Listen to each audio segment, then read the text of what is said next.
నమస్తే, welcome to our channel. నేను మిస్సిరి. కడపలో వైఎస్ ఫ్యామిలీ రెండుగా చీలింది. మరి ఈసారి ప్రజలు ఏ వైపు ఉండబోతున్నారు? సో ఈ అంశాన్ని మనకి వివరించడానికి మనతో పాటు ఉన్నారు ప్రముఖ సీనియర్ జర్నలిస్ట్ డివిఎస్ గారు. నమస్కారం సార్. నమస్తే సార్. ఇప్పుడు చూస్తుంటే ఎన్నికలు దగ్గర పడుతున్న వేళ వైఎస్ ఫ్యామిలీ రెండుగా చీలిపోయి, అంటే ఒక సైడ్ జగన్మోహన్ రెడ్డి గారి గురించి, ఇంకో సైడ్ షర్మిల గారి గురించి ప్రచారం చేస్తున్నారు వాళ్ళ కుటుంబ సభ్యులు. అంటే ఇక్కడ పులివెందుల్లో కావచ్చు, అక్కడ కడపలో కావచ్చు, లోక్సభ ఇంకా అసెంబ్లీ ఎన్నికల గురించి ఒకరి మీద ఒకరు మాటల యుద్ధాలు చేసుకుంటున్నారు. మరి ఈసారి ప్రజలు మరి ఎవరి వైపు ఉండే అవకాశం ఉంటుంది సార్? వైఎస్ కుటుంబంలో ముసలం పుట్టింది. ముసలం అనగానే నీకేం గుర్తొస్తుంది? యదువంశం, శ్రీకృష్ణ పరమాత్మ. ద్వాపర యుగంలో ముసలం పుట్టింది. యాదవులంతా నాశనమయ్యారు, ఒకళ్ళనొకళ్ళు పొడుచుకుని చచ్చిపోయారు. ఇది ఎక్కడ నీకు? ఆ కృష్ణ పరమాత్మ ఆ లీలలు వాటిల్లో మనం చూస్తాం కృష్ణుడి యుగం ఎలా సమాప్తమైందో. ఇప్పుడు కడపలో ముసలం. ఏది? వైఎస్ కుటుంబంలో ముసలం పుట్టిందంటే రెండు వర్గాలుగా వైఎస్ కుటుంబం చీలిపోయి ఒకళ్ళపై ఒకళ్ళు కత్తులు దూస్తున్నారు. ఇప్పుడు గత 3 రోజులుగా జగన్మోహన్ రెడ్డి ముఖ్యమంత్రి భార్య భారతీరెడ్డి, అవినాష్ రెడ్డి భార్య సమతారెడ్డి, వీళ్ళందరూ కూడా ఇంటింటి ప్రచారం చేస్తున్నారు. జగన్మోహన్ రెడ్డికి ఓటేయండి, అవినాష్ రెడ్డిని కడప లోక్సభకి గెలిపించండి. రాజశేఖర్ రెడ్డి తమ్ముళ్ళు కూడా తిరుగుతున్నారు, మధుకర్ రెడ్డి, సుధీకర్ రెడ్డి, వీళ్ళందరూ కూడా, మనోహర్ రెడ్డి మనం చూసాం. కానీ అటుపక్క షర్మిలే నుంచుంది కాంగ్రెస్ పార్టీ అభ్యర్థిగా. షర్మిలే ఇవాళ సవాల్ చేస్తోంది జగన్మోహన్ రెడ్డిని. హంతకుడి పార్టీకి ఓటేస్తారా? అనాథగా మారిన సునీతకి మద్దతుగా నిలబడతారా? చిన్నాన్న చివరి కోరిక కడప ఎంపీగా షర్మిల గెలవాలి. చిన్నాన్న కోరికని నెరవేరుస్తారా లేదా? వివేకానంద రెడ్డి ఆఖరి కోరిక నెరవేర్చాల్సిన బాధ్యత కడప ఓటర్లదే అంటోంది షర్మిల. కొంగు చాచి కన్నీళ్లతో అడుగుతోంది. పక్కన సునీతను పెట్టుకుని, తండ్రిని కోల్పోయిన సునీతకు నేనే అండా అని చెప్తాను. వివేకానంద రెడ్డిని ఎంత కిరాతకంగా గొడ్డళ్లతో 7 చోట్ల నరికి చంపారో కళ్ళకు గట్టినట్లుగా చూపిస్తోంది. హంతకుడికి టికెట్ ఇచ్చాడు జగనన్న.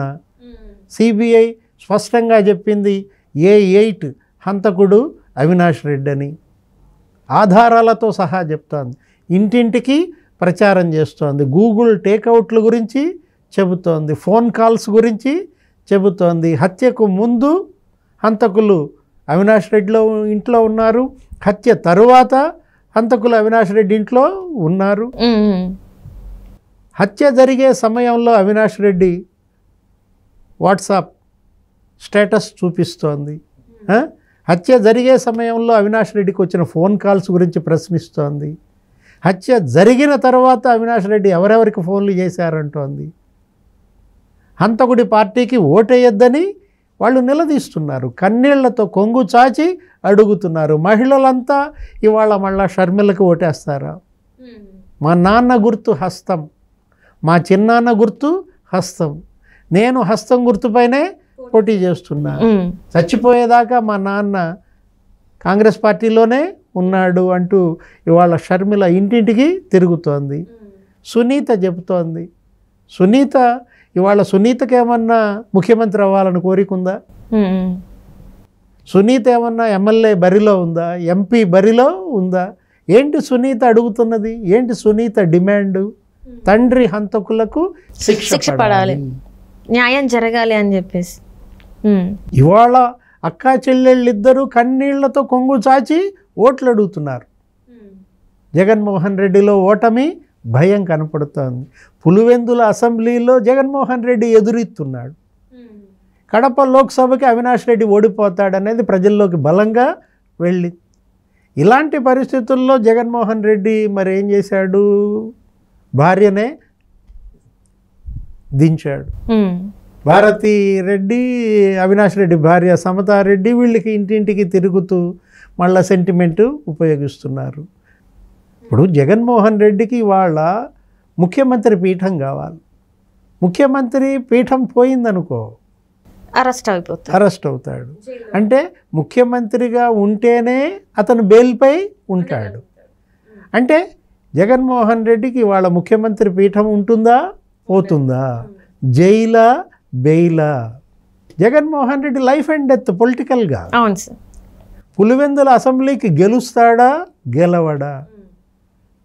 ఓడిపోతే ఇక అది లైఫ్ అండ్ డెత్, రాజకీయ ఆత్మహత్య. అంటే అవినాష్ రెడ్డి కోసం ఇవాళ జగన్మోహన్ రెడ్డి పొలిటికల్ సూయిసైడ్కి సిద్ధమయ్యాడా, రాజకీయ ఆత్మహత్యకే అతను సిద్ధమయ్యాడంటే అవినాష్ రెడ్డి ఎవరు? వేలు విడిచిన బంధుత్వం. వీళ్ళెవరు? నీ సొంత చెల్లెళ్ళు, నీ రక్తబంధం. రాజశేఖర్ రెడ్డి కూతురు, వివేకానంద రెడ్డి కూతురు. అవినాష్ రెడ్డి కోసం సొంత చెల్లెళ్లను దూరం చేసుకున్నాడంటే ఇతనేమి రాజకీయ నాయకుడు? అంటే జగన్మోహన్ రెడ్డి గారికి ప్రజలు ఎవరికి తెలియంది, లేకపోతే ఇంకెవరికైనా తెలియనిది అవినాష్ రెడ్డి గారికి ఏమన్నా తెలిసిండి అది ఎక్కడ బయట పెడతాడో అని చెప్పేసి ఇంతగానో సపోర్ట్ చేస్తున్నారా మరి జగన్మోహన్ రెడ్డి గారికి? అంటే నేరబంధమా? ఇది రక్తబంధం, అది నేరబంధం. రక్తబంధం కన్నా నేరబంధమే ఇవాళ జగన్మోహన్ రెడ్డి ముఖ్యం అనుకుంటున్న పరిస్థితుల్లో మన ప్రజల కళ్ళ ముందు ఉంది. బ్రదర్ అనిల్ కుమార్ రంగప్రవేశం చేశాడు. బ్రదర్ అనిల్ 2-3 రోజులుగా చర్చిల్లో పాస్టర్లతో సమావేశాలు పెడుతున్నాడు. ఏ అనిల్ కుమార్ అయితే 2019లో ముఖ్యమంత్రిగా జగన్మోహన్ రెడ్డిని చేశాడో, పాస్టర్లతో సమావేశాలు పెట్టి అప్పుడు 2-3 ఏళ్ల ముందు నుంచి కూడా వైఎస్ఆర్ కాంగ్రెస్ పార్టీకి పునాదులు గట్టిపరిచిందే షర్మిల, అనిల్. అలాంటి షర్మిలకి, అనిల్కి దక్కిందేమీ లేదు. మనం చూసాం విశాఖపట్నంలో, గోదావరి జిల్లాల్లో చర్చిల్లో పాస్టర్లతో సమావేశమైనప్పుడు బ్రదర్ అనిల్ ఏమన్నాడు? పాస్టర్లంతా జగన్మోహన్ రెడ్డి గారు మాకు అపాయింట్మెంట్ ఇవ్వట్లేదు అంటే, మీకే కాదు మా బావమరిది నాకు అపాయింట్మెంట్ ఇచ్చి 2 ఏళ్ళు అయిందన్నాడు. ఇవాళ బ్రదర్ అనిల్ నిన్న కడప రాజారెడ్డి చర్చిలో ఏమన్నాడు?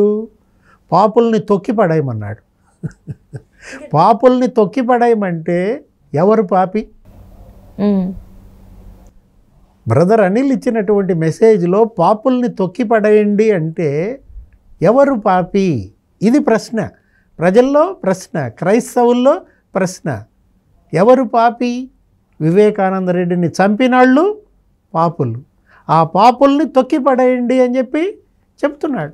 ఓడించండి అనే మెసేజ్ ఇస్తున్నాడు. ఎవరు? బ్రదర్ అనిల్. ఇంకో మాట కూడా అన్నారు, ప్రార్థనలు ఒకటే కాదు ధైర్యంగా ఉండి ముందుకు వెళ్ళాలని కూడా అన్నారు. అంటే దీని అర్థం ఎలా చూడాలి సార్ మరి? ఏది? పాపులను క్షమించబాకండి, పాపులను చూసి మీరు అధైర్యపడకండి, పాపులపై తిరగబడండి, పాపుల్ని తొక్కిపడేయండి అంటున్నాడంటే హంతకులను ఓడించండి. బలవంతుణ్ణి ఎదిరించటం కోసం బలహీనుణ్ణి దేవుడు ఎన్నుకుంటాడు అని కూడా చెప్పాడు. అవును సార్. ఇక్కడ బలవంతుడైన జగన్మోహన్ రెడ్డిని ఎదిరించడం కోసం బలహీనురాలైనటువంటి సునీతని, షర్మిలని ఎంచుకున్నారని దేవుడు ఎంచుకున్నాడని బ్రదర్ అనిల్ చెప్తున్న పరిస్థితుల్లో క్రిస్టియానిటీ మొత్తం బ్రదర్ అనిల్ బోధనలకు గురై కాంగ్రెస్ పార్టీకి ఓటేసే అవకాశం ఉంది. జగన్మోహన్ రెడ్డి ఎదురెత్తున్నాడు అన్నది అందుకే. అవినాష్ రెడ్డి ఓటమి అంచుల్లో ఉన్నాడు అంటోంది అందుకే. వైఎస్ కుటుంబంలో ముసలం పుట్టింది అనేది అందుకే. Right sir. Thank you so much sir. నమస్తే.